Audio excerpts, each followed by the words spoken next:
Good evening students.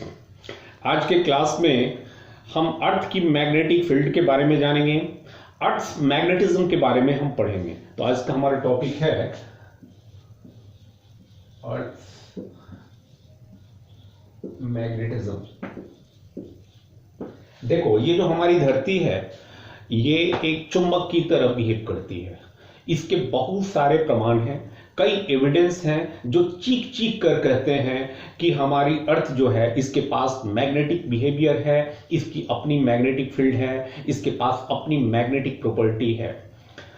पहला evidence मैं बताऊं जिससे आप बहुत पहले से परिचित हो।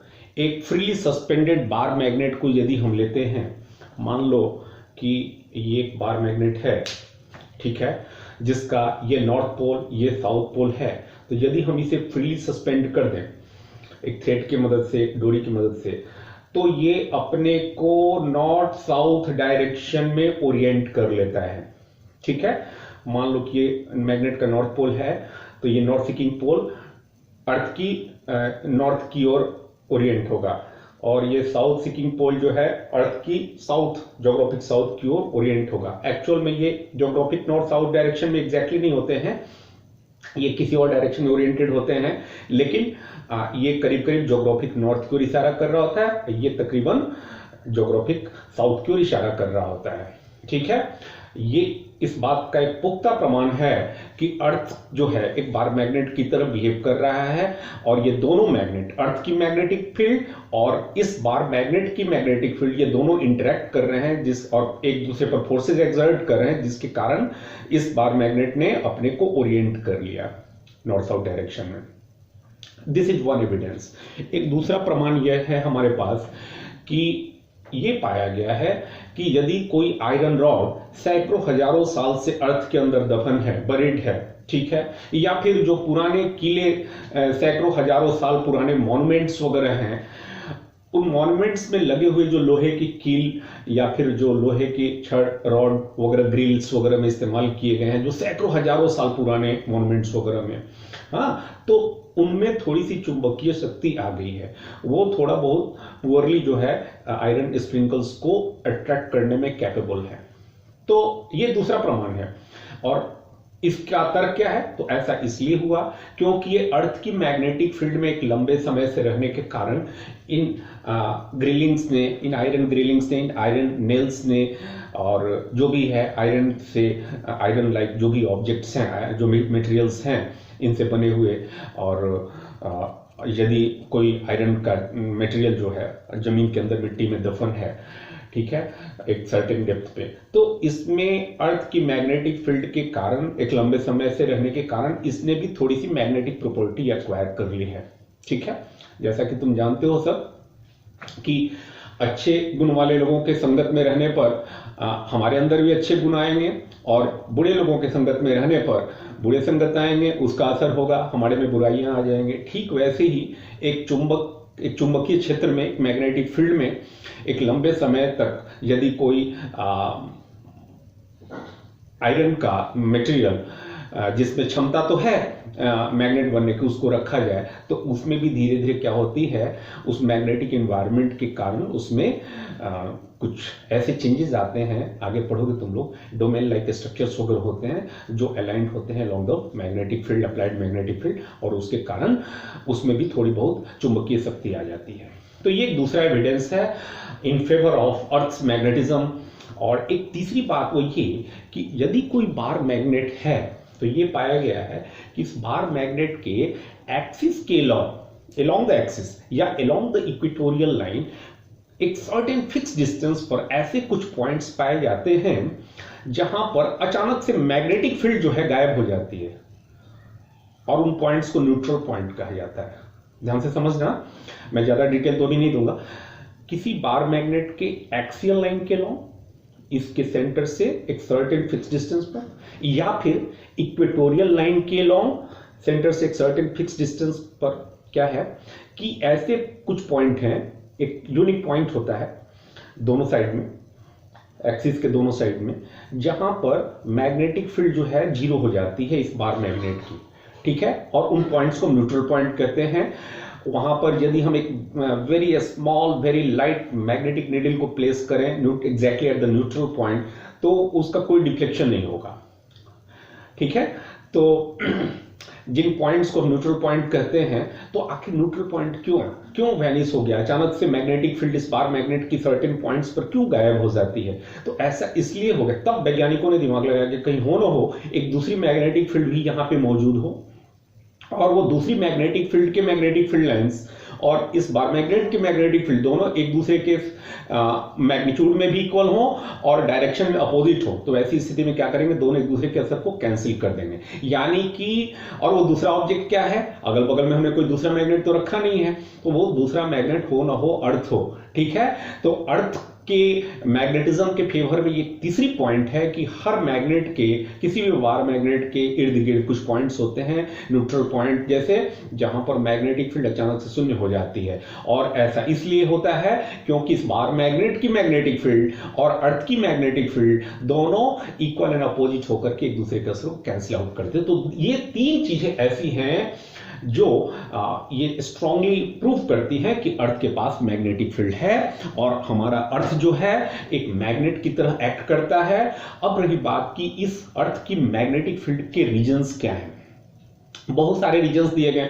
शुरू में तो ऐसा एज्यूम किया गया कि जो हमारा अर्थ है, लगता है कि इसके सेंटर पर एक बहुत बड़ा मैग्नेट रखा हुआ है, एक बार मैग्नेट, एक बहुत विशालकाय, मतलब जैसे अर्थ की रेडियस तो तुम जानते हो 6400 किलोमीटर के आसपास है, तो इसके डायमीटर हो जाएगी करीब करीब तुम्हारी 12,800 किलोमीटर, कोई 12-13,000 किलोमीटर लंबा। इतना विशालकाय कोई मैग्नेट, बार मैग्नेट कोई अर्थ के सेंटर पर रखा हुआ है, इस तरह की मान्यता थी, ऐसी एक थ्योरी दी गई। फिर बाद में ये पता चला कि नहीं, अर्थ के सेंटर पर कोई मैग्नेट ऐसा पाया ही नहीं जा सकता। क्यों? क्योंकि इतनी अधिक टेम्परेचर है वहां पर। अर्थ के सेंटर में कोर, जैसा कि तुम जानते हो, क्रस्ट हुआ, मेंटल पार्ट हुआ और कोर पोर्शन जो हुआ, तो कोर पोर्शन जो है अर्थ के सेंटर से फ्यू 100 किलोमीटर के रेडियस में, दायरे में जो भी चीजें हैं, वहां इतना एक्सेसिव प्रेशर है जिसकी वजह से टेम्परेचर इतना ज्यादा है, हजारों डिग्री सेल्सियस टेम्परेचर है, जिसकी वजह से वहां पाए जाने वाले जो भी मटेरियल्स हैं वो सॉलिड स्टेट में रह ही नहीं सकते, बल्कि वो लिक्विड स्टेट में भी नहीं रह सकते, वो मोल्टेन स्टेज में ही नहीं बल्कि आयोनिक स्टेज में है। कुछ चीजें जो हैं वहां, जैसे आयरन, वैज्ञानिकों का कहना है कि आयरन और निकेल की मात्रा सबसे अधिक है। ये दोनों फेरोमैग्नेटिक मटेरियल्स हैं, इसका ख्याल रखना। आयरन निकेल कोबाल्ट में आयरन और निकेल करीब 95% हमारे अर्थ की कोर पोर्शन में पाए जाते हैं। ये हालांकि कोई घुसकर वहां देखा नहीं है, लेकिन ऐसे एविडेंस हैं, इनडायरेक्ट एविडेंस हैं, जिससे ये पता चला है। तो ये जो दोनों फेरोमैग्नेटिक मटेरियल हैं वहां मोल्टेन स्टेज में नहीं है, सिर्फ वो आयोनिक स्टेज में है। प्लाज्मा स्टेट जो पढ़े हो तुम लोग कि हाई टेम्परेचर पर किसी एटम के एक्सटर्नल जो आउटर मोस्ट ऑर्बिट के इलेक्ट्रॉन्स जब नॉकआउट हो जाते हैं और जो मटेरियल्स हैं वो आयंस के फॉर्म में, कैटायंस और फ्री इलेक्ट्रॉन्स, फ्री आयंस के रूप में पाई जाती हैं। वो जो मिक्सचर ऑफ आयंस के फॉर्म में जो मटेरियल का स्टेट होता है उसको हम प्लाज्मा स्टेट कहते हैं।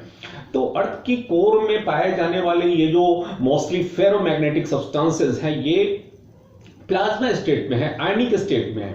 और जैसा कि तुम जानते हो, अर्थ जो है अपने एक्सिस के अबाउट स्पिन कर रही है, ठीक है, और इसकी सर्ट एक कांस्टेंट एंगुलर वेलोसिटी के साथ रिवॉल्व कर रही है। तो कोर में जो मोल्टेन स्टेज में और आयनिक स्टेज में, प्लाज्मा स्टेट में पाए जाने वाले आयंस के रूप में ये जो मटेरियल्स हैं, ठीक है, वो भी क्या हो रहे हैं, वो आयंस भी इसके साथ में रिवॉल्व कर रहे हैं। और जैसा कि मैंने तुम लोग को बताया पिछले लेक्चर्स में ही तो डिस्कस कर रहे थे हम कि एक रिवॉल्विंग चार्ज पार्टिकल जो है, जैसे एक revolving electron around the nucleus of an atom जो है अपनी एक मैग्नेटिक फील्ड क्रिएट करता है, एक बार मैग्नेट की तरह बिहेव करता है। तो वो जो प्लाज्मा स्टेट में मौजूद जो मोल्टेन और आयनिक स्टेज में मौजूद जो आयंस हैं in the core of the earth, जो कि अर्थ के रिवॉल्यूशनरी मोशन के कारण वो भी रिवॉल्व कर रहे हैं, तो उन आयंस के रिवॉल्यूशन के कारण उन एक तरह का करंट जो है डेवलप कर जाता है।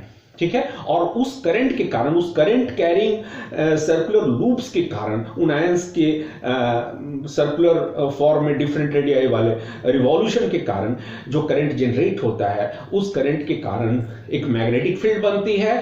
और मोस्ट कन्विंसिंग थ्योरी जो है in favour of earth's magnetism वो यही है कि लगता है कि सबसे इंपॉर्टेंट जो है, सबसे जो स्ट्रॉन्ग लॉजिक है अर्थ की मैग्नेटिज्म के, उसके पीछे का कारण जो है ये मोशन ऑफ दिस आयंस है। इन आयंस के रिवॉल्यूशन के कारण जो करंट डेवलप होता है, उस करंट के कारण ही अर्थ की मैग्नेटिक फील्ड डेवलप करती है। अब हम ये जानेंगे कि अर्थ जो है, जब इसकी मैग्नेटिक फील्ड है और ठीक है, अब हम ये जानते हैं कि इसके सेंटर पे कोई बार मैग्नेट नहीं रखा हुआ है, और रियल कॉज क्या है ये तो हम जान गए, रिवॉल्यूशन ऑफ चार्ज पार्टिकल्स और around the axis of the earth, और उसके कारण जो प्रोड्यूस करंट है वो responsible for the magnetic field of the earth. अब इस मैग्नेटिक फील्ड का पैटर्न कैसा है उसको जानने के लिए हम कुछ टर्म्स को डिफाइन करेंगे, ये समझ लो तुम लोग। और वो टर्म्स हैं, उसमें सबसे पहले हम ज्योग्राफिक एक्सिस की बात करेंगे। वो जो कुछ टर्म्स हैं जो अर्थ की मैग्नेटिक बिहेवियर को, अर्थ की मैग्नेटिक फील्ड को एक्सप्लेन करने में हेल्प करेंगी, उसमें पहला है ज्योग्राफिक एक्सिस, दूसरा मैग्नेटिक एक्सिस, इनका अंतर ठीक से समझना, फिर ज्योग्राफिक इक्वेटर, मैग्नेटिक इक्वेटर। अब ये सारी चीजें जानने के बाद तुम ठीक से समझ पाओगे। आगे हम लोग डिस्कस करेंगे अर्थ के डिफरेंट मैग्नेटिक एलिमेंट्स की, जो एग्जाम्स में खूब पूछे जाते हैं। तो चलो पहले मैं एक अर्थ का एक खाका खींचूं, पहले एक डायग्रामेटिकली मैं अर्थ को शो करने की कोशिश करूं। तो ये जो स्फेरिकल है, स्फेरिकल शेप का ये जो हमारा अर्थ है, जो कि जिसका ये नॉर्थ पोल है, मेरा मतलब ज्योग्राफिक नॉर्थ पोर्शन, ठीक है, और जस्ट डायमेट्रिकली अपोजिट ये जो पॉइंट है ज्योग्राफिक साउथ, ठीक है। और इन दोनों को ज्वाइन करने वाला ये जो लाइन है ये क्या कहलाएगी? This is called geographic axis. ये है हमारा ज्योग्राफिक एक्सिस, और ये ज्योग्राफिक एक्सिस इसलिए है क्योंकि यही वो एक्सिस है जिसके अराउंड अर्थ जो है अपनी रिवॉल्यूशन को कंटिन्यू करती है। तो ज्योग्राफिक नॉर्थ और साउथ को ज्वाइन करने वाले लाइन से जो पास करने वाला ये जो स्ट्रेट लाइन, ये जो एक्सिस है, जो कि ज्योग्राफिक एक्सिस कहलाती है, इसी के अराउंड ये जो पूरी ये जो हमारी अर्थ है ये रिवॉल्व करती है वेस्ट टू ईस्टवर्ड डायरेक्शन में। अब रही बात कि ये रहा सेंटर अर्थ का, और अब इस पूरे अर्थ का ये जो बीचों बीच, ये पूरा अर्थ जो है स्फेरिकल हो गया, इसका बीच से एक वो ग्रेट सर्कल जो अर्थ को दो हेमिस्फीयर्स में बांट दे, वो कहलाता है, वो ज्योग्राफिक इक्वेटर कहलाता है। समझ रहे हो बात? ये जो ग्रेट सर्किल है, जो ग्रेट सर्किल है, ये ग्रेट सर्कल इस स्फेरिकल अर्थ के बीचों बीच से पास करने वाला ये सर्कल, ठीक है, अर्थ को दो हेमिस्फीयर्स में डिवाइड करता है, नॉर्दर्न हेमिस्फीयर, साउदर्न हेमिस्फीयर। तो ये जो सर्कुलर ये जो सर्कल है, इसको हम क्या कहते हैं? इसको ज्योग्राफिक इक्वेटर कहा जाता है, ठीक है, जो ज्योग्राफी में पढ़ते आ रहे हो अभी तक। अब एक्चुअल में जो अर्थ को जब अर्थ के सरफेस पर हम जब किसी फ्रीली सस्पेंडेड बार मैग्नेट को सस्पेंड करते हैं, तो ये जो बार मैग्नेट है अपने को नॉर्थ साउथ डायरेक्शन में ओरिएंट करता है। मान लो कि ये बार मैग्नेट का नॉर्थ पोल है, ये साउथ पोल है, तो फ्रीली सस्पेंड करने पर ये नॉर्थ सीकिंग पोल जो है ये एग्जैक्टली नॉर्थ की ओर इशारा नहीं करता है, ऐसे थोड़ा सा इंक्लाइन रहता है, और ये एग्जैक्टली साउथ पोल की ओर, ज्योग्राफिक साउथ की ओर इशारा नहीं करता है, ये थोड़ा सा ऐसे इंक्लाइन रहता है। कहने का मतलब कि ऐसा लगता है जैसे कि अर्थ को यदि हम एक दूसरा मैग्नेट मान लें, जिसके एविडेंस में जिसके कई तर्क हमने दिए कि इसके फेवर में कितने कितने एविडेंस हैं, तो अर्थ के सेंटर पर यदि मान लिया जाए कि इसकी मैग्नेटिज्म जो है एक मैग्नेट के कारण है, ये पूरे अर्थ की मैग्नेटिक फील्ड जो है एक बार मैग्नेट के कारण है, और वो बार मैग्नेट इस फ्रीली सस्पेंडेड मैग्नेट के साथ इस तरह से इंटरेक्ट कर रही है कि इसका नॉर्थ जो है इस तरह से इशारा कर रहा है और साउथ इस तरह से इशारा कर रहा है। तो इसलिए कर रहा है क्योंकि इस बार मैग्नेट का, ये अर्थ जो कि बार मैग्नेट है उसकी बार मैग्नेट की तरह मान लें, है तो नहीं, अगर मान ले तो इसका बार मैग्नेट इस तरह से रखा हुआ है, अर्थ लगता है ऐसे रखा हुआ है इसके सेंटर पे एक बार मैग्नेट, जिसका साउथ पोल इधर है और नॉर्थ पोल इधर है। ध्यान देना, अर्थ को यदि हम मान लें कि अर्थ की मैग्नेटिज्म जो है एक विशाल बार मैग्नेट इसके सेंटर पे रखा हुआ उसकी वजह से है, तो उस बार मैग्नेट का जो साउथ पोल है, ध्यान देना, उस बार मैग्नेट का, अर्थ की मैग्नेटिज्म का कारण यदि हम मान लें बार मैग्नेट के, एक हाइपोथेटिकल बार मैग्नेट के कारण है जो कि इसके सेंटर पे रखा हुआ है, तो किस तरह से रखा हुआ है? इस तरह से कि उसका जो मैग्नेटिक साउथ है वो इधर क्यों है, ध्यान देना, वो कनाडा में पास करता है। ये नॉर्दर्न कनाडा पोर्शन जो है ना, नॉर्थ कनाडा से होकर के गुजरता है, और फिर इसका जो मैग्नेटिक नॉर्थ पोल है, ध्यान देना, मैग्नेटिक साउथ यहां, मैग्नेटिक नॉर्थ ऐसी जगह पर है जो मेलबोर्न से पास करता है। मेलबोर्न कहां? ये रहा मेलबोर्न, और ये कहां है? ये है नॉर्दर्न कनाडा, नॉर्थ कनाडा, ठीक है, यहां से। और ये जो एक तरह से इसको कह सकते हो, ये लाइन जो है इसको काल्पनिक रूप से एक्सटेंड करते हैं, तो this is called magnetic axis. इसको हम, ये तो हो गया ज्योग्राफिक एक्सिस, ज्योग्राफिक एक्सिस, ये हुआ आपका मैग्नेटिक एक्सिस, मैग्नेटिक एक्सिस, समझ रहे हो बात? अब ये ज्योग्राफिक, और इसलिए कहा गया है ऐसा कि इसके प्रूफ क्या है, तो एक फ्रीली सस्पेंडेड मैग्नेट अपने को थोड़ा सा exactly geographic north south direction में अलाइन नहीं करता है, वो थोड़ा सा इंक्लाइन हो जाता है ऐसे। तो ये एक्चुअल में जो इंक्लिनेशन होती है ज्योग्राफिक एक्सिस और मैग्नेटिक एक्सिस के बीच, ये करीब 20 डिग्री के आसपास होती है, अप्रोक्सीमेटली 20 डिग्री के आसपास होती है, ठीक है।